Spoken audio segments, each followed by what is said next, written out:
So, yun guys, kakagising ko lang. So, ako nga pala si Teddy Godelos and this is a day in my life as a comp sci student. Samahan niyo ako guys. So, yun, naalis tayo. Papayos natin ngayon yung PC. Sinasira ito nung last May.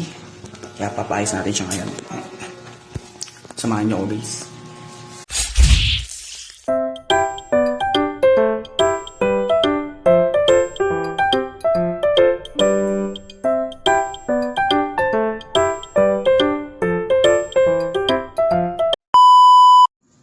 So, onting information lang about sa akin.